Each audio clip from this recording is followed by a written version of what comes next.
Well, we're finally here. It's time to cover an album by Death. No big deal, it's just one of the most influential metal bands of all time and probably the most influential on the current metal scene. It's just like any other video, I'll be fine. Fuck, I can't do this. Emma,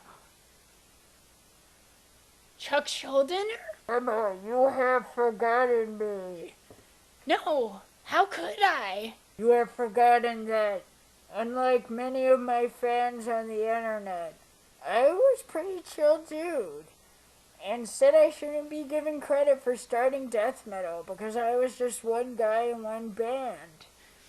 But how can I treat you like that? You changed metal forever. Remember, I looked at Sortilege the way that people now look at me. Well, yeah, I mean, Metamorphose is like a perfect album. Fuck yeah, it is. Remember.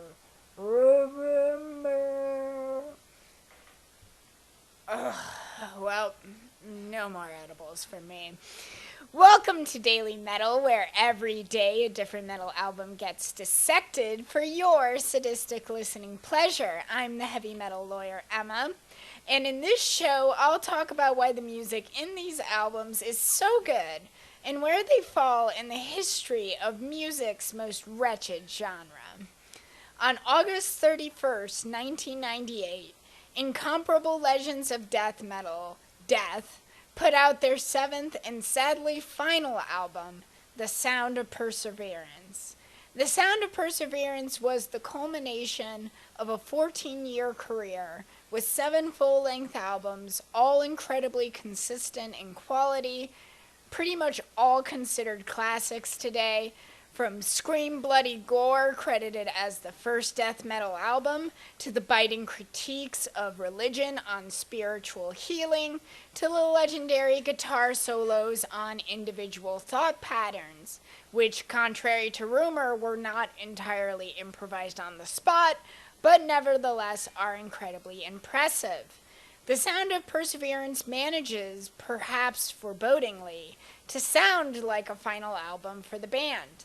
It is incredibly grand in scale, has many soaring guitar fills and solos that one would expect more in power metal than death metal, but they managed to make it work, and it finishes with a cover of Judas Priest's Painkiller that sounds like the band is playing an encore at some final tour. It is probably the only Judas Priest cover I ever listened to. It manages to be a death metal version of Judas Priest, whereas a lot of covers sound either too much or not enough like Judas Priest. I'm probably biased as a guitarist, but you get lost in the guitars in this album. They're so lush and pretty, to the point that the instrumental Voice of the Soul is one of the most popular tracks from the album, a rare feat for any band, let alone any metal band, where instrumentals are rare. It is one of the most technical of Death's already fairly technical discography. The album cover, as I believe I mentioned in a prior video, though I forgot which one, is the epitome of death metal album covers. It's hellish, but not in a cartoonish way like Scream Bloody Gore is, more in a way that seems right on the verge of reality. That gaping demonic maw of the mountain, possibly just the opening of a cave rather than a hellish void trying to swallow you.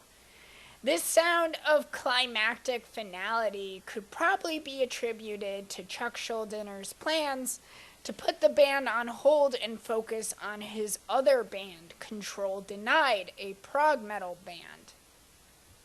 But listening to it now, that sound of ending is very bittersweet. Chuck would die from a brain tumor in December of 2001. He had been diagnosed with brain cancer in 1999, and like many Americans, his insurance company refused to cover the treatment because the cancer had formed before he had taken out that insurance. He had a needlessly difficult death due to the greed of the corporations that run our corrupt and dysfunctional for-profit healthcare system. But there is one silver lining. In January 2001, less than a year before Chuck died and well into his condition worsening, Iranian musician Mayar Dean wrote a book titled Death in English and in Persian, giving a biography of the band and of Chuck and some essays about the band's lyrics.